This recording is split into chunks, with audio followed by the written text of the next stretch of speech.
All right, now as far as other accounts, I mentioned the Roth. So Roth is you pay the taxes now. So if you qualify, if you make six figures, let's say over 150 grand, so you have to look at what the current amount is. So you can check that on the IRS website. But many people do qualify. The average American, for sure, is going to make less than six figures. You can contribute the current amount for 2019, 2020, because you can actually still contribute if you're watching this on the date it's being recorded. They actually extended tax filing to July 15th.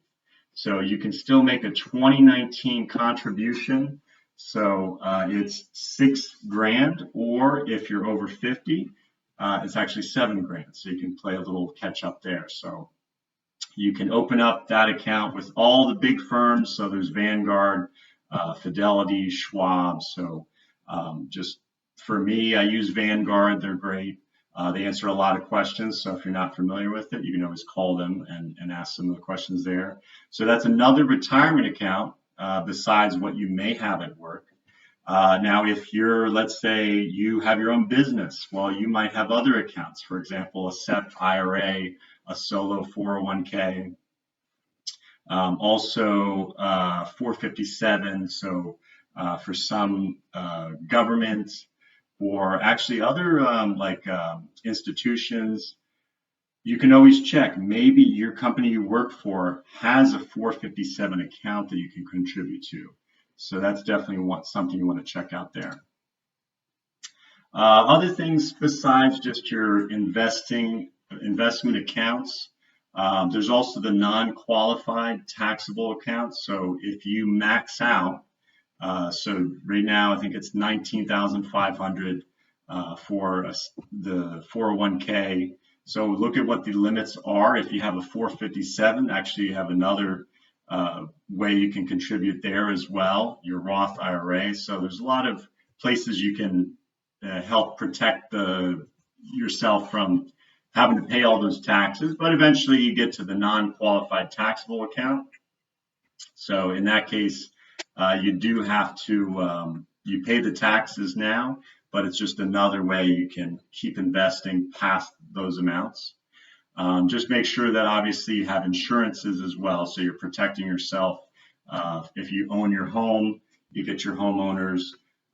If you're in a flood zone, you can get flood insurance. If you own a car, you have auto, and as well as liability if something happens there. So life insurance, disability. So those are other accounts that you can make sure you do. So like I said, as that grows, the money will eventually get to the point where it just produces more income. It's just a money-making machine. The money grows itself. And you get to that point where if you take out 4% each year, you can live off of that. You get to financial freedom. So you're able to make those decisions. If you're at work and you don't like what they're doing, you can just say, hey, this is no fun anymore. I'm quitting. That's it. So that's the leverage that you have once you're able to just say, hey, I want to take a year off. I want to enjoy the time that I have in my life. So that's a great feeling to have. So other tips to keep in mind: keep your expenses low, avoid debt, unless it's something where the value goes up and it's something that's low interest. So for example, for housing, well, if you have a primary residence that you buy, a lot of times we just buy as much house as we can afford. Well, typically that's not the best investment. So especially for people that have mortgages, where you're paying that mortgage rate, even if it's a low rate, you're paying that interest to the bank. So they're having their money compounding over time by you having to make those payments.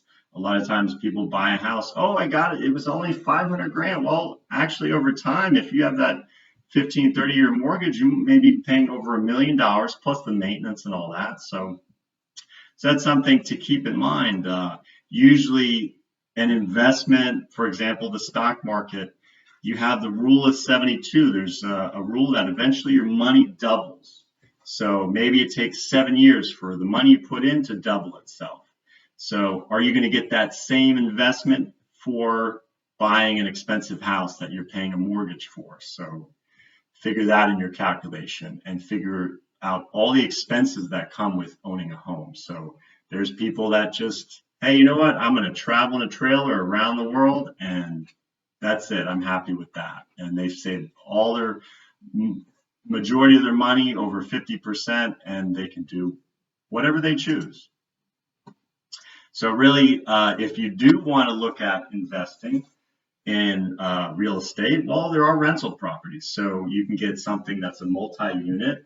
Maybe you can't find a quadplex, or maybe you can at least get a duplex where you're renting out the one side and getting income on that. So, and one of the nice calculations that comes in handy is whatever you buy, make sure you get a minimum of 1% of the purchase price monthly from that as income. So that's where it becomes like an actual investment. So some places it's hard to do that. So that's something to consider. Maybe you're better off going into an area where it's a lot less to purchase and you can get around the same level of rental income from that. So some people pay management companies to handle that for them, even if it's in other states, for example. So something that you can look into.